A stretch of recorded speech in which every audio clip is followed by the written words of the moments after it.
We're back again. I don't know what's going on. Calm down. Let's just pick up where we left off.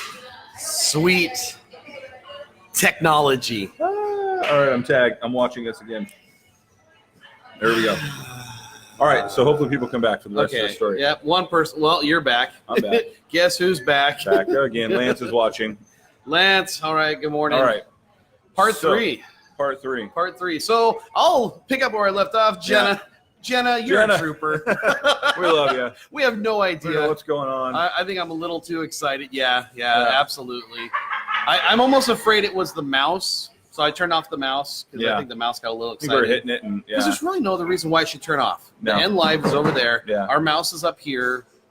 Good to see you, Susie. Okay, so get back to the story. Yeah. We went hunting the first day, didn't get anything. We're heading into Republic. You get about 2 miles out of Republic. All of a sudden, the phone And I'm goes, not going to lie. Like, I don't think we're going to get anything the whole trip.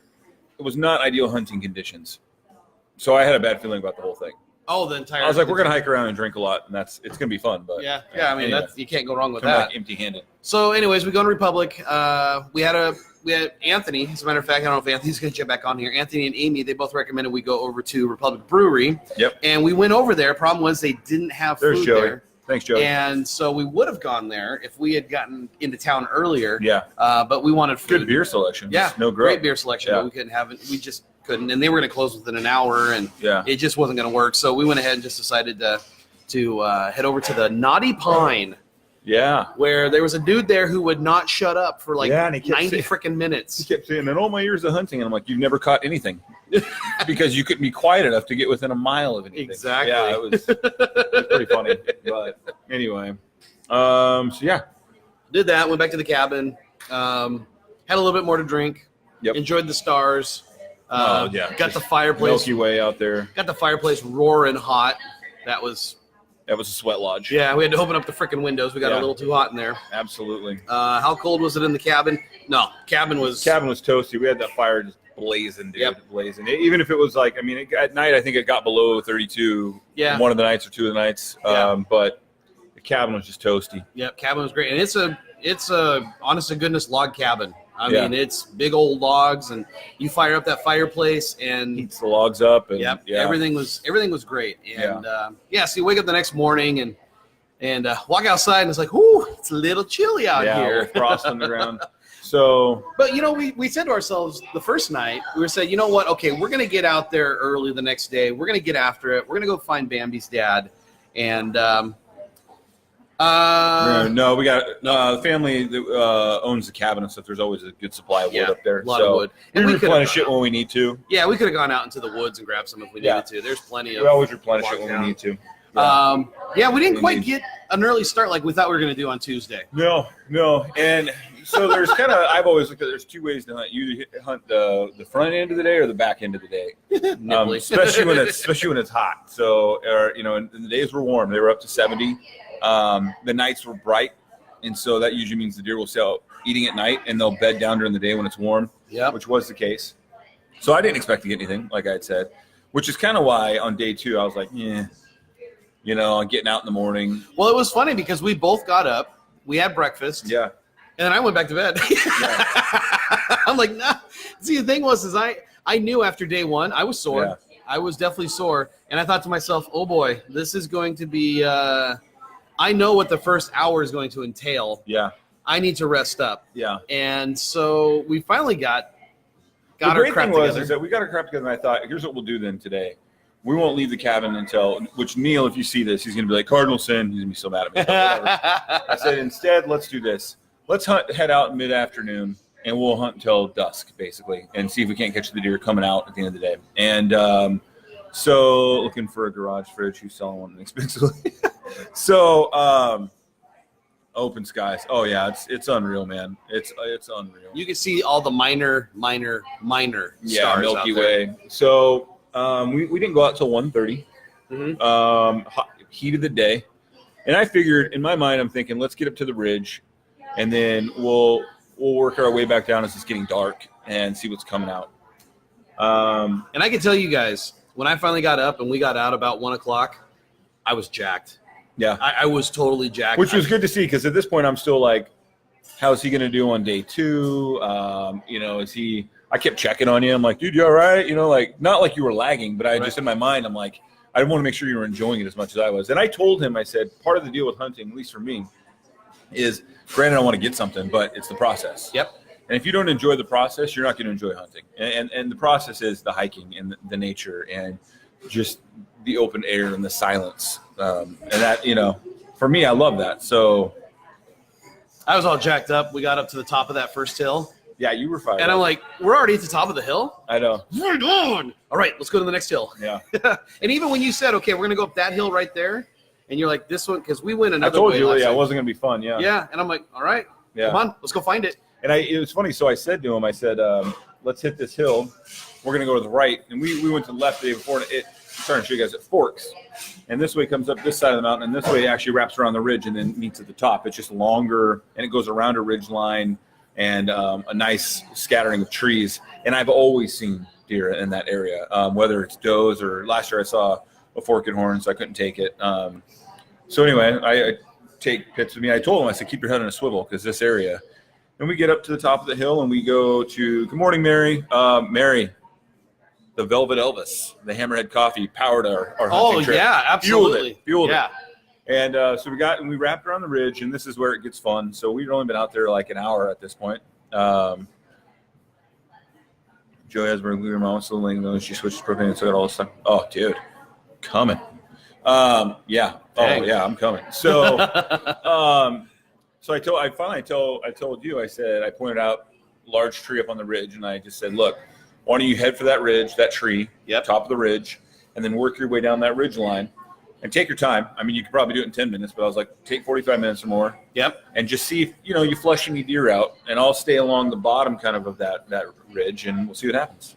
And it got exciting. So I said, Rory goes up that way, and then I lose track of him. And I'm just cruising along, and I had seen some deer there last year that, weren't harvestable, but I was coming around the ridge, and this is where all the excitement happens. So I come to a spot, and I'm telling you, I'm looking at that, like in this tree area and these bushes, and there's nothing there. And then, so I keep walking towards it, but kind of to the right of it, and I'm looking down the side of the mountain on this kind of like trail, and I decided to walk towards this bluff and look over the side and just see, what's down there. And as I'm walking over there, literally 20 meters to my left in that tree and bushes that I had just looked at, I hear like shale, and I yank my head around, and up stands just absolutely majestic buck, just beautiful. And in your mind, just, this is not a drill. And it's one of those, usually, you're scoping in, you're trying to see, has it got a third point and all this kind of stuff. There was no question. He was big, and you could see the rack on it. And so I flipped the rifle out, and I'm only 20 meters away from him right now, maybe 30. And that's when he bolted up the side of the mountain. And he stops when he's about 50 or 60 meters from me, and then just turns total broadside to me, like perfect shot, and just looks at me. And I'm here to tell you, and I'm not a big religious guy, but I do try to be spiritual in certain ways. There was something pretty amazing. Him and I just locked eyes, albeit for 2 or 3 seconds, just in that that moment. It was. I keep thinking back to that, just him looking at me and me looking at him.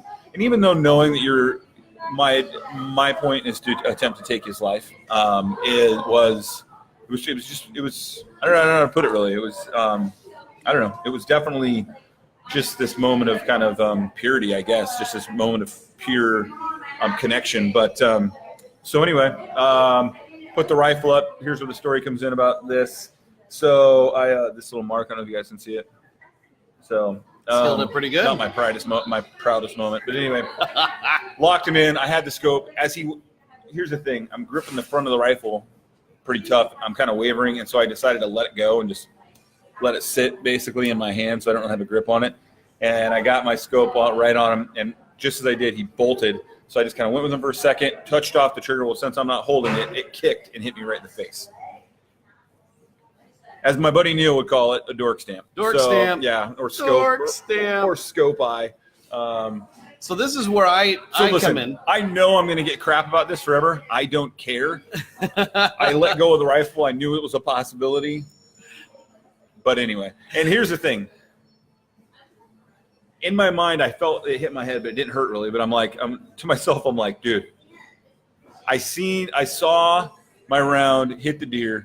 He jumped, kicked, and bolted, and all I could think immediately was, "Oh hell, like crap!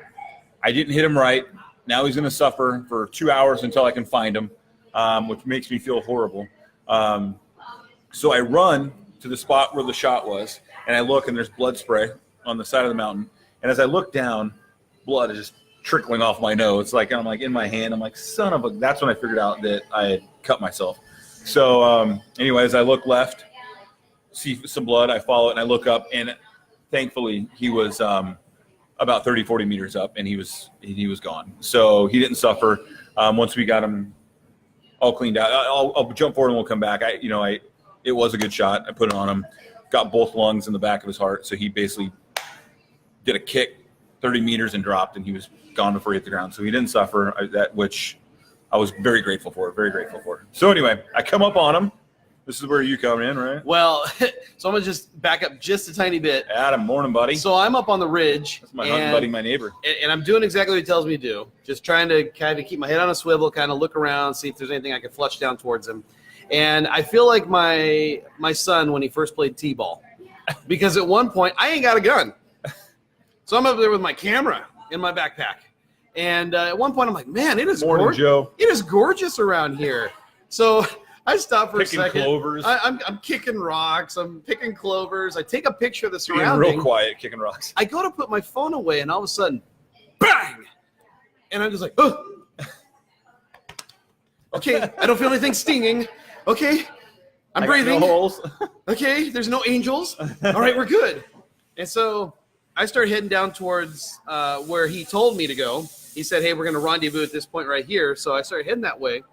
And all of a sudden I hear, Pitts! Pitts! I got him! So I started heading back to where I hear the sound. Yeah. And he goes, Pitts, where you at? I said, I'm on my way. I get over there and I can see his orange. I can see his orange vest. Here he comes like Chris Farley and Black Sheep over the hill. And so I come over the hill there, and the first thing you say, I gotta go to the hospital. And I'm like, oh crap, what happened? I need to get stitches. I'm like, oh no. And he shot himself. I can tell you this much, in typical dad fashion, as soon as you said that, I said, no, you don't. In my head, I'm like, no, you don't. We're not going to the hospital. Because I know when my kids get hurt, I'm kind of like that, like, no, you're not hurt. You're fine. It's okay. Yeah, right. It's not gonna. This is not happening. Yeah. But in this case, I am the dad. Yeah. And so I get closer to him, and he's like, I gotta go to the hospital. I gotta get stitches. We gotta get this thing down the hill. Oh my gosh. And I look up real close, and yeah, he's got blood going down. I mean, and I'm just like, he'll be fine. Put some dirt on it. This guy walking off. Yeah. But it was like 3:00 in the afternoon when you did this, and so we knew we had like 3 hours of light, and that was it. Yeah. And so, and he's not small. He probably was 250 pounds. Yeah. 260, 70 pounds. I don't know. He was big. Yeah. And so you did something for the first time that you've never done in your entire life. Yeah. So anytime I've been out there, I've had Neil with me, and Neil does the dressing. Yep. And Neil was not there. And so. Thank you, YouTube. Yeah. Thank you, YouTube. And, I've been through the dressing process. I haven't done it myself or done it by myself. And so this is another moment where I thought, well, this will be the make or break on Pitt's hunting again. He's either going to be okay or he's going to be the new guy puking in the back. So, so we had to field dress a deer on the side of that mountain, and we got it done. The knife wasn't the knife. I got to get a new. Hello. Good morning. Yeah, that knife was. I got to get a new field dressing kit. That knife probably could use a butter knife better. Oh man, but we got it done, and we had to get it down, so we had to basically two-man drag it. Which we realize that's not what we should have done. Wasn't the best move. Yeah, but it was freaking heavy. Well, here's the thing. Not a big deal if all you're going to do is take the meat. Right. If it wasn't for the fact that it turned out to be a prize buck, and I'm having it caped and mounted, so thankfully we took it to an amazing taxidermist who can take care of everything, because we took some chunks out of the fur, but out of its hide. But so that, whatever, hindsight's 2020, and we're trying to get it down. That thing was so freaking heavy. And we're going along shale and through trees. And we're going sideways. Yeah, we're not going sideways. up a hill or like, down a hill. We're going sideways. Rolls down the side of the mountain. It's not going to stop for like 2,000 feet. So, which I told you, I said, well, our cabin is way down there. Yeah. Because we actually had to go this way and then this way and then this way and then this way to get down to the cabin. Yeah. But if we just pushed it down the hill. Yeah.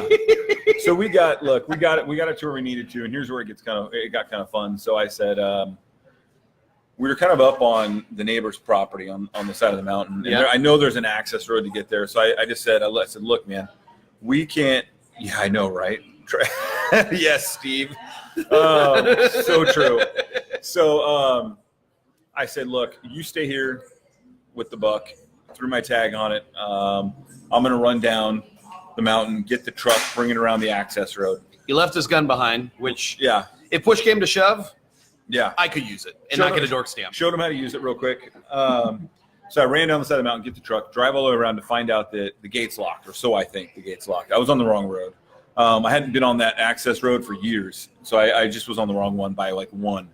And so I went back around, went back up. And by the time I get there, the neighbor up the hill, up the mountain, Bill, is there. Bill's a great guy. He's a card, and he's got a story for everything, as all mountain men do that live up there. And he's drinking. Of course, he's got a rum in his hands, and he's just blown away by the. He's blown away by the. That's in my eye. He's blown away by the buck. He's measuring. He's all excited, and although he's pissed because now he says he's leaving because I got the best one on the mountain. Kind of deal. Yep. So. He let us borrow the quad, which allowed me to run down, get the gate open, run back, get the truck, get it up there, and we got it back and got it hung. And well, I should probably post some more pictures. I know a lot of people have been asking, and really all we did was post the ones of us with it. But I could post some of the rack and stuff. I took a ton of pictures. Yeah. I mean, that's the thing is I was looking at my camera the next day, and I went, oh man, I thought I took that picture, and I realized I took that picture on his phone. So the thing is I know that if that was my first buck, went hunting when I was 13, the men shot the deer. They handed me a knife and said, time to dress. That was the first and only time I went hunting. Let the boy watch. Yeah. Yeah. No, so what I was going to say is I know that I took a crap ton of pictures for him because I knew that he was in the heat of the moment of field dressing the animal. And I knew that he'd think back to and go, man, what was that like? Or what was that like? What was that like? And so I took a ton of pictures. I won't talk about, I'll save it for a beer story. If anybody wants to get together with us and have a beer, I'll tell you about the only cringeworthy thing that he did when he was field dressing the deer. But that's not for here. That's for buying me a beer. Yeah. That's the price of admission for that story. Well, look, we got it down. We got it hung up that night. Something picked at it a little bit that night, but and then the big thing was in the morning we had to get up, get everything, and get out of there. And unfortunately, it was cold that night. Yeah, it was really so cold. that helped with kept the meat. Yep, we drained him. Which for those of you who don't know, you hang him upside down, let blood drain. Takes away some of the gaminess. There you go. Steve's gonna hook you up. Steve, boy, Steve. So I look. Looking back on it, I've relived the whole few minutes, the whole like seconds in that whole thing happened. I can truly say, and I know a lot of people, Jenna, if you're still watching, gave me the sad face over the deer, as if you don't eat meat. I know you. Or the mad face, Melitza, you eat meat. It's is what it is, And I told him, I said, and look, I'll love with you. It was a proud moment for me, and it always will be. That was. I'm glad you got to experience it. I didn't expect anything that week, as I thought. It was tough hunting. The only reason we really got him is that he was bedded down and probably asleep, and I came up on him and just spooked him out. And so, which is how it goes, right? But it was definitely a proud moment. That whole 5 or 10 minutes of getting him and getting to him and then starting the dressing, field dressing and all that. It all happened so fast, but what a moment it really was. And I am extremely, people think I'm crazy when I say this. I'm honored to have taken him, to have harvested him for our family to eat. He was a majestic animal. It's a circle of life. And he was king of the hill for about 4 or 5 years, is what the one guy was telling us. Yeah, we took him down to the taxidermist. He's one of the best around, and he's been hunting for years and years. And I was sad for the deer. Bob was happy for you. I was semi-happy. Jenna is fair enough. Cheers. Tell Bob. Yeah, I bet you'll be even happier if I bring you some of that jerky or breakfast sausage. Kidding. He kept measuring. He was impressed, and he told me, he's like, this is a once or twice in a lifetime buck in Washington. It's going to look awesome, the mount and all that, and which I've never really been into, but that moment, something kind of, I guess, switched in me. I'm really proud of that moment. I'm actually proud of the buck, for being, our meal and feed our families, and all said and done, and it's going to get a little gory, but once we took the head, took the legs, took all the hide, all the gut, took it to meat processing, it was still a hanging weight of 160 pounds. So now, granted, we're not going to get 160 pounds of meat, but no. To give you an idea, when I took it in there, I went in and 2 guys came in behind me, and they were processing 5 deer and 2 elk, and they had their truckload. They're professional hunters. So really cool guys. They've been down in Oregon. And when I backed up my truck and they pulled out Earl, as we called him. We pulled out Earl, and they Thank hung you for your him. sacrifice, Earl. Yeah, caribou sausage, absolutely. Both of them were like, "Holy crap!" And I was like, "What?" And then they said, "We may got 5 deer in the back, but all 5 of those might equal that thing. That thing is a beast." Wow. And he was a beautiful animal. And according to the taxidermist, who's been hunting his whole life and doing that, he flat out said, "He's like, dude." He showed us on the Cape. He's like, you can see old scars here from fights and stuff. He's like, but nothing new in the last couple of years. That dude was essentially king of the hill for the last few years, and no one messed with him. And so he shook my hand like 4 or 5 times before we left and kept saying congratulations. Yeah. So it seemed like every stop we make from Bill until you dropped it off at the meat processing place is like everybody was just amazed. Yeah. And we don't know any better. We're just, we're dummies out there. Yeah. We have no idea how big of a prize this is. Yeah. And I think it really finally hit me 100% when you dropped off at the meat processing place and the hunters there were like, holy crap. Yeah. Yeah. I mean, I knew it was a big buck and I knew it was good, but when you start hearing it from people, and you hear it from people, like the professionals, it was a great moment. I'm glad that I got to share it with you. And it geared him up for next year because he was looking at guns like the next day. So when I literally went to Bass Pro Shop the next day and started talking to them. Hey, what kind of gun should I get here? Yeah. So those of you who are wondering, 30-06, that's what I use. That's exactly what I told them. I'm like, okay, my buddy uses this. What gun takes that? Because I saw the entrance and exit wounds. Yeah. Ooh, buddy. Yeah. Yeah. Somebody made a comment. They're like, in the picture we had, oh, he's got the gun pointing at your nuts. No, the gun, because I had entry and exit wounds. There was no way I want to stand in front of that gun. I'll call him out. It was Greg Benson. Greg Benson, you're a knucklehead. If you see this, he's like, oh, he doesn't know what he's doing. The gun's pointed at you. I'm like, hey, idiot. Yeah, you only served in the Marines for 4 years. I know exactly what I'm doing. Anywho, Greg, much love to you, buddy. But that's just one of those, I think, put your foot in your mouth. Speak before you know him. Anyway, it was pretty awesome. It was a great moment. It was a great experience. Yeah. And I'm excited. I'm looking forward to next year. Thanks, Joey. I'm gonna do the things I got to do to get a license next year, to do any gun training, safety, whatever I got to do. Because the thing is, I've never owned a gun. My dad had a gun in our house, but he never used it. We never went hunting. Right. It was never a thing. But I've always been for gun rights. Yeah. And so it's never a thing. And I mentioned it to Christy when I came back. She's like, okay. Yeah, and I didn't grow up with guns either. My dad never had guns. I didn't really ever operate a gun outside of a BB gun until I was in the military. And then once I got out, and Neil's one of my best buddies, and Neil's a gun-toting, red-blooded American, and he's the one that got me into hunting. And it was great, Jillian. Yeah, it was. It really was. And I'll tell you, man, there's a bit of luck to it because, last year Neil and I were up there for a week and nothing. All of us came back empty-handed. And we were out there for 2 days. And on day 2, after an hour and a half, bagged them. So it's pretty exciting. It was a great experience. So that night we drank and celebrated. And Yeah, couldn't Look, wait to get down and tell stories. Let me ask you this. So what if we were to have stayed there for 4 days and we got him on the day that we got him? Would we be done? Would we have had to take him into town? Yeah, I think you could stretch it out. So like we got him on Tuesday. Is that right? Yeah, we got him on Tuesday. If our plan was to stay till like Thursday, love going down the hunting video rabbit hole on YouTube. Absolutely. Yeah, I've done that a few times. By the way, Ryan and I were doing that on Sunday. Oh yeah, or the elk camp TV. So yeah, Something like that. Elk season's in a couple weeks, so next weekend actually. Yeah, I think we could have if we had him hung. We might, and how cold it was at night, and put a sheet over him. We might have been okay to hunt the rest of the day, or hunt through Wednesday and leave Thursday morning if we got him out right away.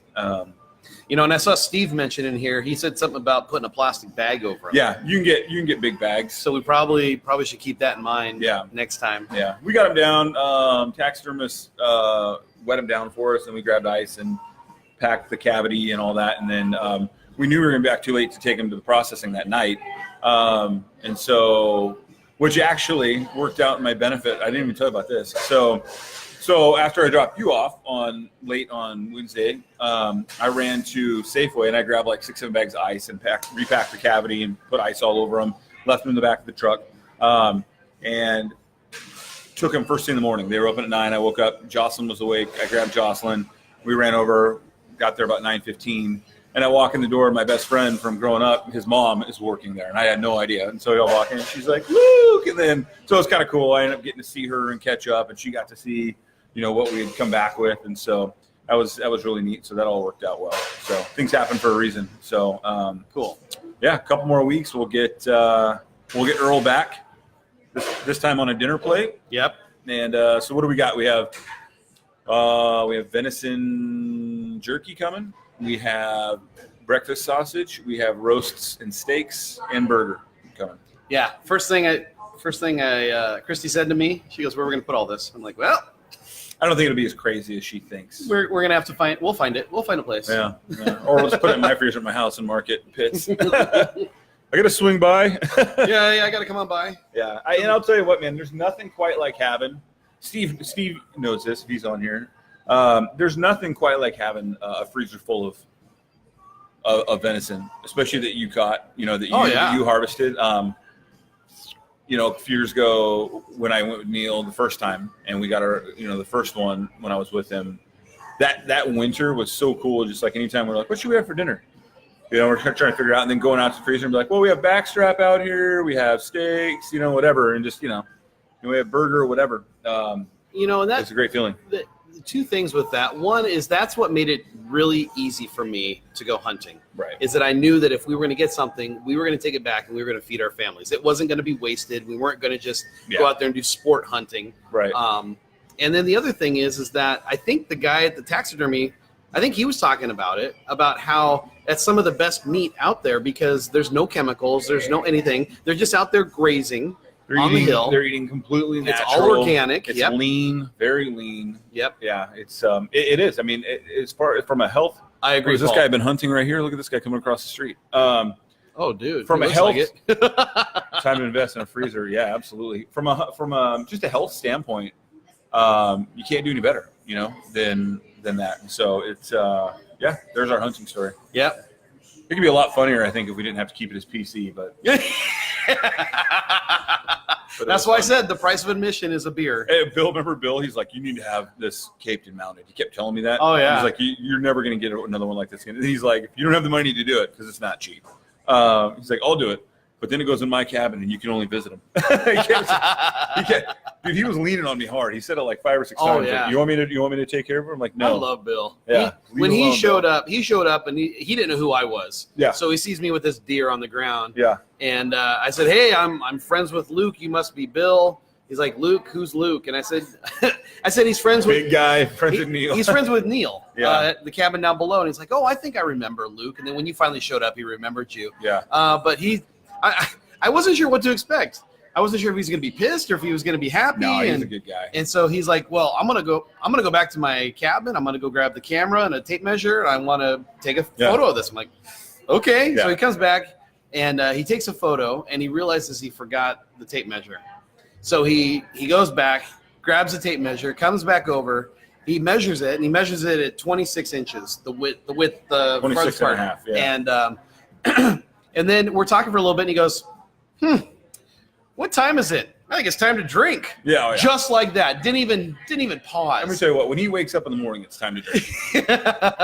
So he invited me. He's like, hey, you want to come on up and I'll get you a drink? And I'm like, I still don't know Bill too well, so I'm going to stay here with the deer. Of course, he's got a gun on his hip. And Yeah, exactly. And so finally, after Bill leaves, within 5 minutes, Luke shows up huffing and puffing because of his story he told about how he went up and down the hill. And then finally, we walk up to Bill's, and there's Bill, got a drink in his hand. So we talked to Bill for a few minutes, and then you hop on the ATV, and Bill's like, come on in, I'll make you a drink. Had two Pepsi and rums. Yeah. Or Pepsi and Captain Morgan's. Yep. Bill is the kind of guy that lives on the side of the mountain, doesn't want to be bothered. Yep. But once by the general public. Right. But once you've become friends with Bill, you'll never, I mean, you'll have a friend for life. Yeah, he's a cool guy. And He was showing me all these pictures and telling me stories. Yeah. He truly revels in the success of everyone up there when we're out hunting and that kind of thing, and likes to just be a part of the journey and the stories. And I'll tell you a funny story about Bill. Last year, we're up at his cabin, and this guy drinks like a fish, all right? And he smokes like a chimney, just lighting them off of each other. I think he's cut back. I really think he's cut back. Because he looked a lot healthier this year than he did last year. So we're standing in his cabin, just to give you an idea of what kind of guy we're talking about here. We're standing in his cabin, and there's like empty rum bottles everywhere, and he's pouring rum and Cokes, and he's just lighting cigarettes off each other. And he says, all of a sudden, he says to Neil and I, and Tom was with us, he said, how his health all of a sudden this year, he's never had an issue, but all of a sudden his blood pressure's through the roof, and they're, when tests came back, and when he gets back, they got to figure it out and get it down. And he goes, I can't figure out why my blood pressure was getting. Neil looks at him and says, well, you don't think you could be able to smoking and drinking, do you, Bill? Looked like someone walked over his grave.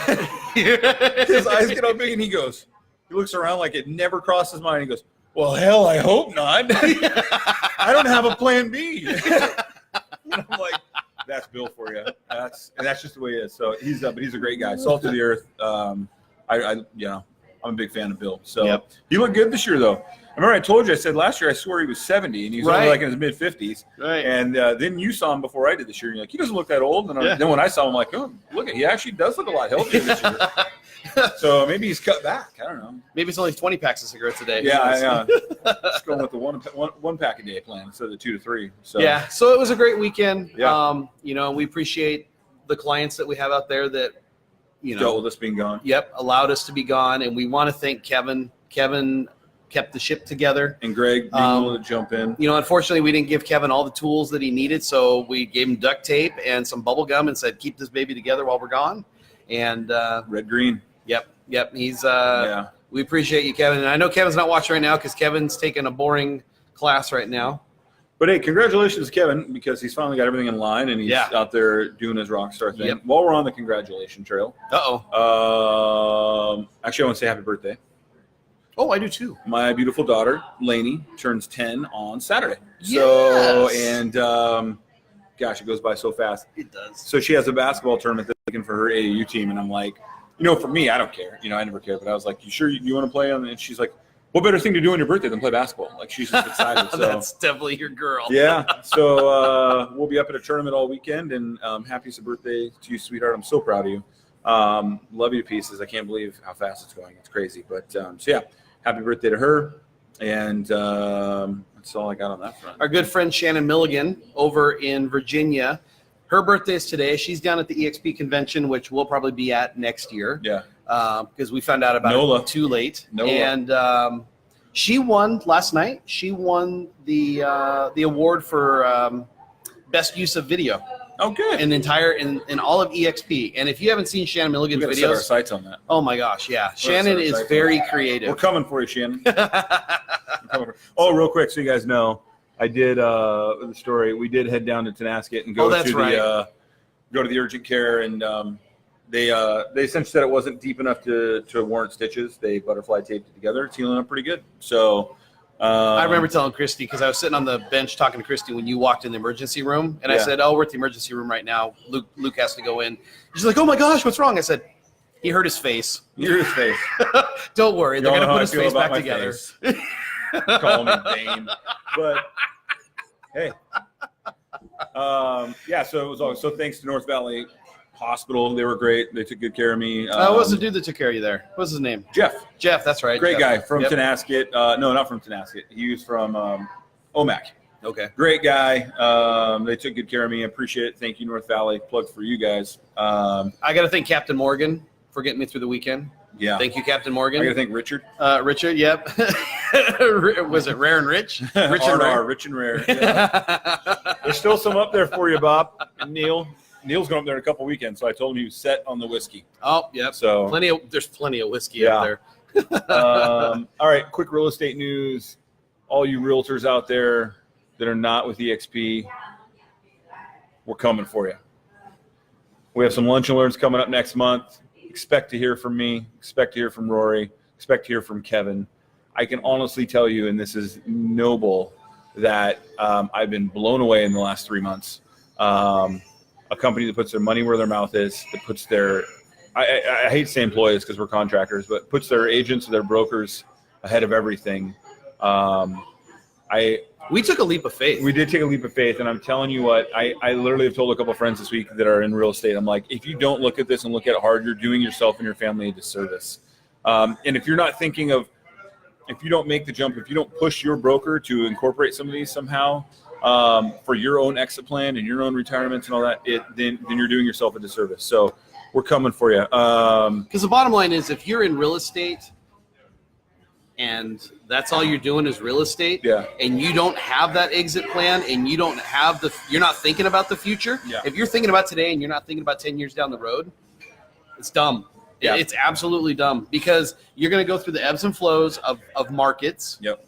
And if you're not prepared, if you don't have that backup plan, yeah, and EXP does provide that backup plan, if you don't have that set in place. Well, in real estate, just as a normal broker, you're looking at two different ways of earning money, right? You're looking at slinging houses and then your own houses, whether you're doing investments or rentals. Yep. To have a company that comes to the table and says, we're also going to provide you with these ways to earn money, or to further your income, to share in the riches, is a big thing that no one has really, there's been a lot of people have talked about it in the last 10 or 15 years.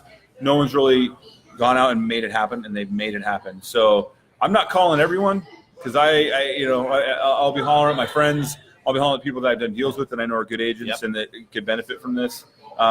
You owe it to yourself to at least come out and get a free lunch and hear what's going on. I'm not gonna lie to you guys. There's some people at some of the big names, the dominoes. Some of the brokerages that I've been at. You're gonna at least get an email. If anything, you get a free lunch and you learn about another brokerage. Yeah. I mean, that's really what it is. Maybe instill some of it in your own practices. I can tell you this much. There's a guy that used to be with one of the biggest brokerages in the country. I don't want to give it away, but the initials are KW. Yeah. Kevin Wilson. Yeah, Kevin Wilson. Kevin Wilson Brokerage. He left and went to EXP. The number one guy. Yeah. And he is killing it. Yeah. And I'm not talking real estate. I'm talking building. Oh, you're talking about Rob. Oh, yeah. You're not talking about Tom. No. Tom Daves, the number one agent in all of Keller Williams, 4 years in a row, left this last year to go to EXP. Yeah. Yeah.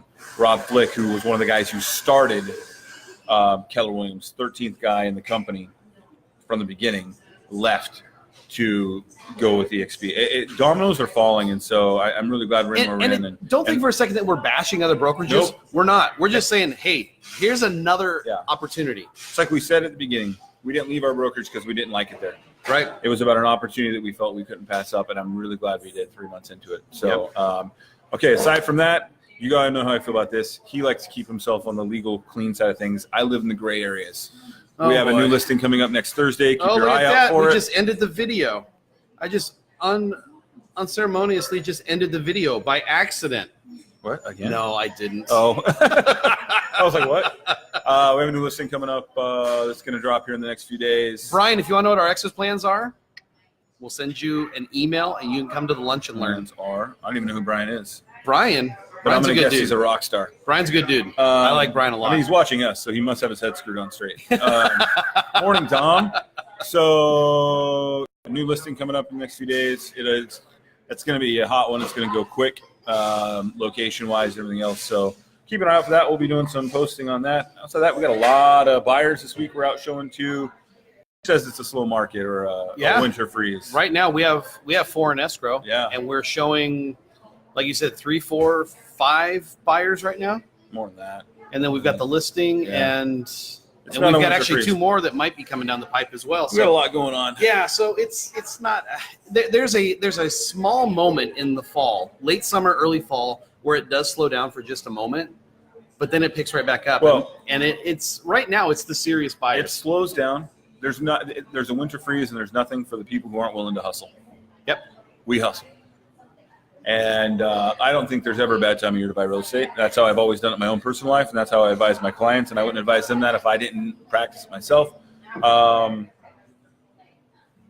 Get after us if you need some help. Yep. So, yeah, that's all I got on that.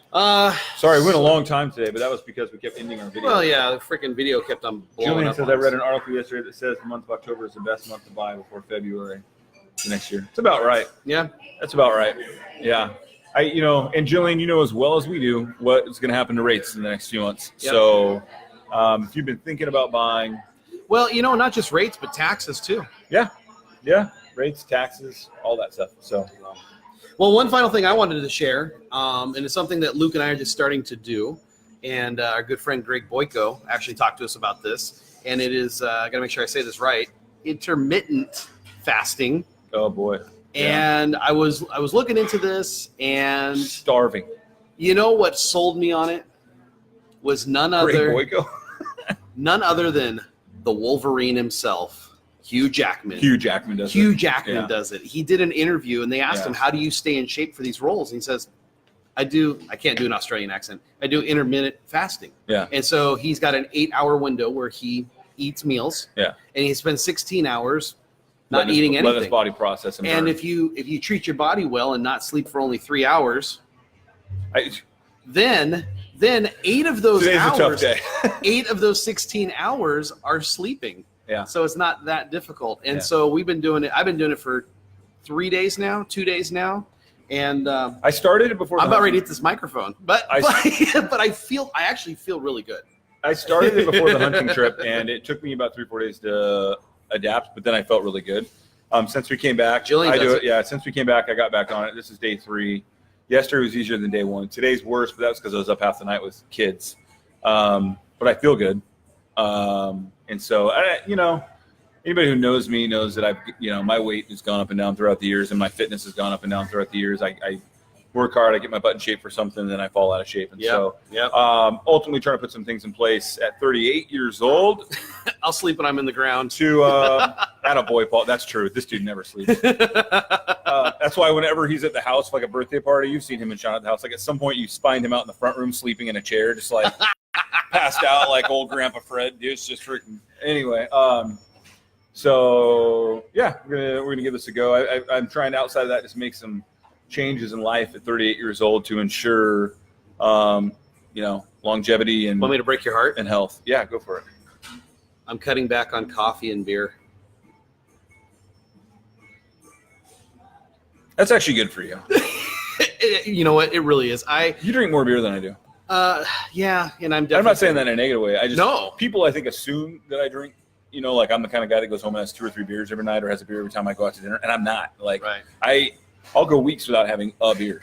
And Well, I was actually talking to Kaylee about this, and Yeah. from the mouths, the wisdom of the babes. mouths of babes. Yep. She says to me, "Well, Dad, just cut back on drinking beer at home."